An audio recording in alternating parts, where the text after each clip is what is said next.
باللہ من الشیطان الرجیم بسم اللہ الرحمن الرحیم لا حول ولا قوة الا باللہ العلی العظیم وصلی اللہ علی محمد وآلہ الطیبین الطاہرین المعصومین۔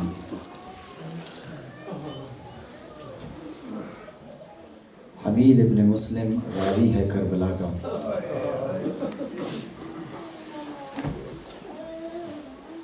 وہ کہتا ہے میں نے کربلا میں بہت ہی عجیب و غریب قسم کے مناظر دیکھے۔ سب سے پہلے جو وہ بات رقم کرتا ہے، ابھی کچھ ہی دیر گزری ہے سید الشہداء کا سر جدا کر دیا گیا۔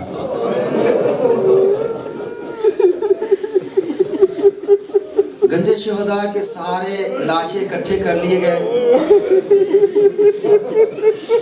اور عمر سعد کی طرف سے یہ اعلان ہوا کہ اب ان لاشوں کے اوپر گھوڑے دوڑائے جائیں گے۔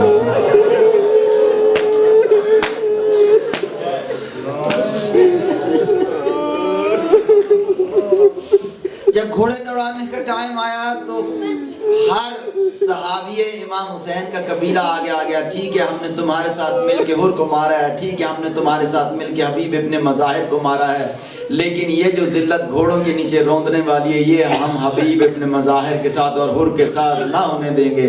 میں آپ کے سامنے بس اتنا ہی عرض کرتا ہوں، جناب فضہ کھڑی ہیں، دیکھ رہی ہیں اور جناب زینب کو بتا رہی ہیں۔ ایک ایک لاشا اٹھتا گیا، ایک ایک لاشا اٹھتا گیا، تمام لاشیں اٹھ گئے، آخر میں لاشا رہ گیا تو زہرا کے لال کا لاشا رہ گیا۔ 70 لائنوں کو تیار کیا گیا، ان 70 لائنوں نے گھوڑے مشرق کے گھوڑے مغرب اور مغرب کے مشرق کو دوڑائے۔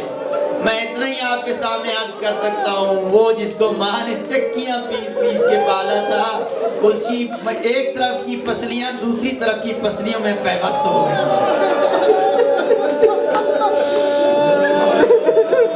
کوئی بعید نہیں ہو سکا جناب ثانیہ زہرا کا بہن آیا ہو، جس کے تھے اس کے تو آ گئے، اماں کوئی تیرا بھی بھائی ہوتا۔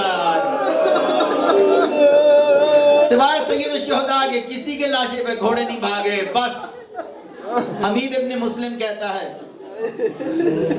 اس کے بعد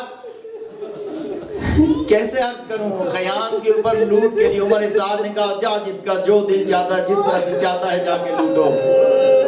کہتا تمام لائنوں نے خیموں کو چاروں طرف سے گھیر لیا اور خیموں کو ساتھ میں آگ بھی لگائی۔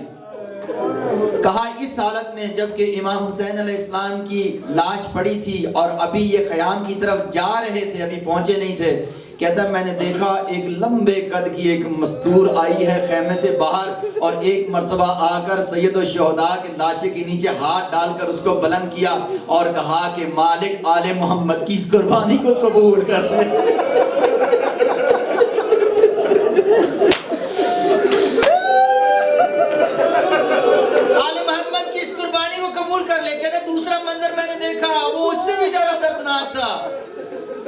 کہا اس بی بی کے نام سے پتہ چلا حسین کی بیٹی ہے، نام فاطمہ کبریٰ۔ ایک لائن پاس کیا، کان میں نجس ہاتھ ڈال کر جو بندوں کو کھینچا ہے نا، ساتھ میں زاروں قطار رو بھی رہا ہے۔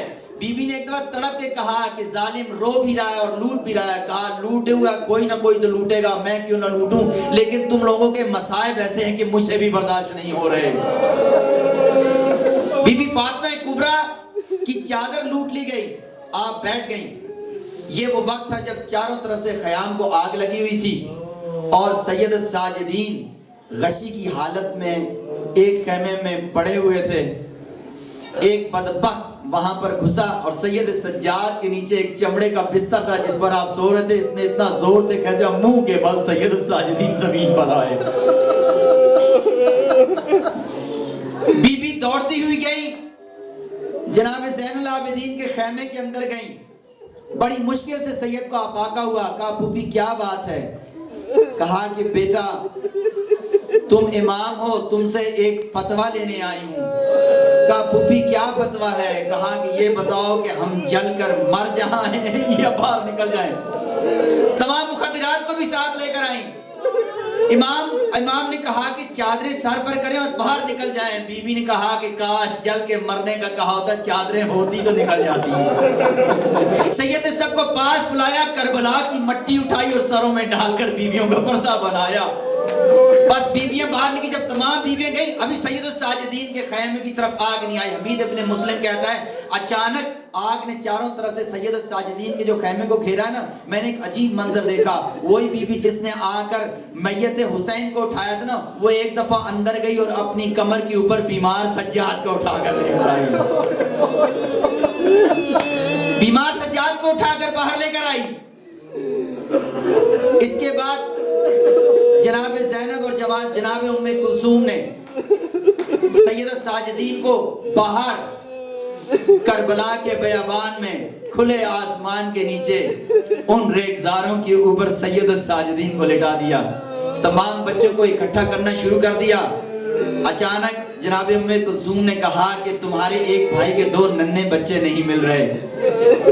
دونوں بیویاں ادھر ادھر جا رہی ہیں, تلاش کر رہی ہیں.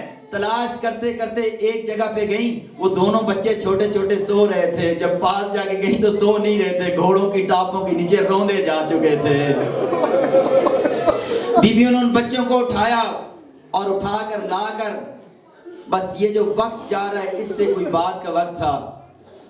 جناب زینب نے ایک ٹوٹا ہوا نیزہ ہاتھ میں لیا اور وہ مخدرہ جب اپنے نانا کے مزار پہ جاتی تھی, رات کو جاتی تھی, چراغوں کو گل کر کے جاتی تھی, مکمل حجاب میں جاتی تھی, آج بے پردہ کھڑی ہوئی ہے اور بے پردہ کھڑی ہو کر الامان الحفیظ کے نعرے لگا رہی ہے.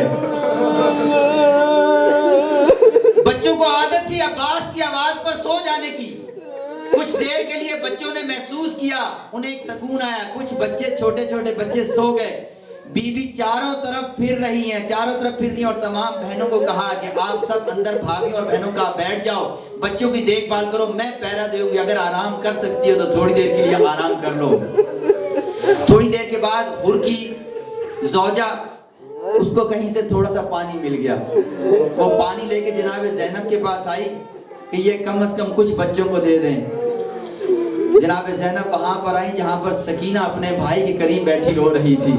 جناب سکینہ کو دیا. جناب سکینہ نے کہا یہ پانی مجھے کیوں دیتی ہیں؟ کہا تم سب سے چھوٹی ہو نا اس وقت. جب یہ سننا تھا, سکینہ نے پانی کا جام لیا اور پانی کا جام لے کے کربلا کی طرف دوڑنا شروع کر دیا. جناب زینب نے کہا سکینہ وہاں کیوں جاتی ہو؟ کہا کہ آپ ہی نے تو کہا سب سے چھوٹوں کو پہلے پانی دیتے ہیں, میرا اصغر بابا کے پاس ہے.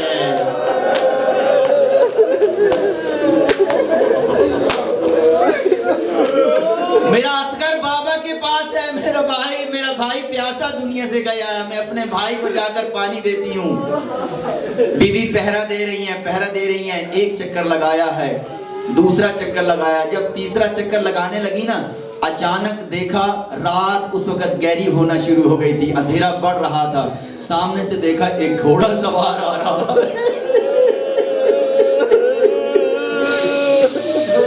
بیوی نے دور سے نعرہ لگایا, کہا ہمارے پاس لٹوانے کے لیے مزید کچھ نہیں رہ گیا, یہاں آنے کی ضرورت نہیں ہے. لیکن بیوی نے دیکھا کہ گھوڑا سوار رک نہیں رہا, سیدھا آ رہا ہے.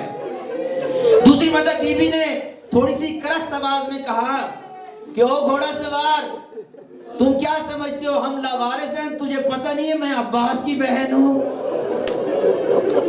گھوڑا سوار نقاب پوش آ بھی رہا ہے, نقاب کے اندر سے رو بھی رہا ہے. قریب آتا گیا. ایک دم جب بالکل قریب آیا نا, جناب زینب نے ایک مرتبہ گھوڑے کی لگام میں ہاتھ ڈالا اور کہا کہ تجھے شاید سمجھ نہیں, میں علی مرتضیٰ کی بیٹی ہوں. یہ کہنا تھا یہ گھوڑے سوار کا ماتھا لگا پیٹھ پر گھوڑے کی, اور کہا کہ کتنا پیارا نام لیا. ایک مرتبہ پھر بتاؤ کس کی بیٹی ہو؟ بی بی نے کہا مجھے بھول پڑ رہے ہیں, مجھے سمجھ نہیں آ رہی, ہے تو میرے بابا کی آواز ہے. کہا زینب میں تیرا بابا علی آ گیا. کہا بابا تم اس وقت کہاں تھے جب پسے گردن میرے بھائی کی گردن پر خنجر چل رہے تھے؟ میرے بابا تم اس وقت کہاں تھے جب عباس کے بازو قلم ہو رہے تھے؟ بابا تم اس وقت کہاں تھے جب کھولی لائن نے میرے چہرے پہ درا مار کر میری چادر کو چھین لیا تھا؟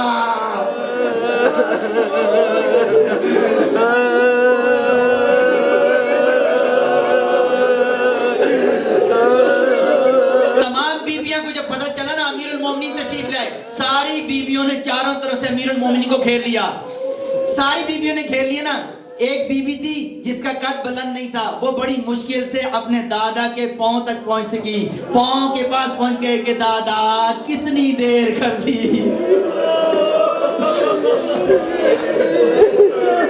آخر میں ایک بیوی آئی ہے نا, اس بیوی نے کچھ اس طرح سے بیان کیا ہے, امیر المومنین کی چیخیں بلند ہوئی. اس بیوی نے کیا کہا؟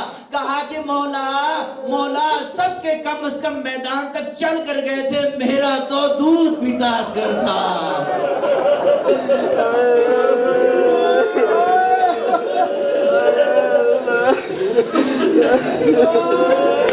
جب اگلا دن آیا نا, تمام مخدرات کو, بس ایک واقعہ اور سن لیجئے, تمام مخدرات کو رسیوں میں پابند کر کے اور قبروں اور تمام میتوں سے دور سے لے جانے لگے. جناب زینب نے کہا سجاد ان کو کہو جو ظلم تو تم نے کرنا تھا وہ تم نے کیا, کم از کم ہمیں اپنے بھائی اور بچوں کی لاشوں کے پاس سے تو گزار دو. جب لاش کے قریب آئی نا, اس وقت جناب زینب اونٹ پر سوار تھی. میں اتنا ہی عرض کر سکتا ہوں, اونٹ سے ایسے نیچے آئی ہیں جیسے بازو کٹوانے کے بعد عباس گھوڑے سے نیچے آیا تھا. منہ کے بعد بی بی آئی اور جہاں بھائی کا لاشا پڑا تھا نا, گلے کے پاس رکھ کر زور زور سے کہنے لگی میرا ماجا حسین تو ہے. کوئی بعید نہیں کٹے گلے سے آواز آئی, اے بے پردہ کیا میری بہن زینب تو ہے. بیویوں نے ایسے بیان کیے, عمر سعد کے لشکر میں ہلچل مچ گئی. شمر دوڑتا ہوا ہے سجاد کے پاس, سجاد یہ کیا ہو رہا ہے؟ کہا کہ تم نے سب کچھ تو برباد کر دیا ہے, 6 مہینے تک کا اصغر مار دیا ہے, کم از کم ان مخدرات کو تھوڑی دیر بین تو کرنے دو. کہا سجاد اگر یہ تم چاہتے ہو کہ یہ بین کریں, اس صورت میں صرف میری ایک شرط ہے. سجاد نے کہا کون سی شرط ہے؟ کہا جب تک تمہاری مخدرات بہنیں پھوپیاں جب تک بین کریں گی اتنی دیر تک میں اپنے درے سے تمہاری پیٹھ پہ ماروں گا. سید سجاد نے باقر کو کہا باقر میری کمر سے کرتا اٹھاؤ. باقر نے کرتا اٹھایا, اس نے جو مارنا شروع کیا ہے اور مارتا گیا. اچانک جناب زینب کی جو دید پڑی ہے نا, جو دیکھا, کہا کہ بیویوں چھوڑ دو لاشوں کو, اگر یہ تم نے نہ چھوڑی تو ہمارا آخری سارا سجاد دنیا سے چلا جائے گا. قافلہ چل پڑا. قافلہ ایک مقام پر آ کر جس لائن کے ہاتھ کے اندر امام حسین علیہ السلام کے سر کی سان تھی, وہ نیزہ اس کے ہاتھ سے چھوٹ گیا اور زمین کے اندر گڑ گیا. انہوں نے پوری کوشش کی, 4-5 آدمی نے مل کے بھی زور لگایا, لیکن وہ نیزہ نہیں نکل رہا. شمر آیا سجاد کے پاس, سجاد یہ مسئلہ پیش آیا, تمہارے بابا کا سر وہاں سے نہیں ہلتا, کیا وجہ ہے؟ سید سجاد نے کہا میں مخدرات کو دیکھتا ہوں. قریب آئے اپنی پھوپھی کے اور کہا کہ پھوپھی جان کیا بات ہے؟ بابا کا سر نہیں چل رہا. کہا کہ وہ صحیح نہیں چل رہا ہے اس لیے کہ میں دیکھ رہی ہوں مجھے سکینہ نظر نہیں آ رہی. مجھے لگتا ہے سکینہ کو انہوں نے اکیلے اونٹ پر باندھا تھا, سکینہ کہیں پر گر گئی ہے. اور بی بی نے کہا کہ اس لائن کو کہنا کہ تم نہ جانا, میں خود جاؤں گی. بی بی گئیں, چلتی گئیں, آدھی سے میل سے زیادہ جب پیچھے گئی ہیں نا, دیکھا کہ ایک پردے کے اندر ڈوبی ہوئی مستور ہے اور اس کی گود کے اندر سکینہ ہے.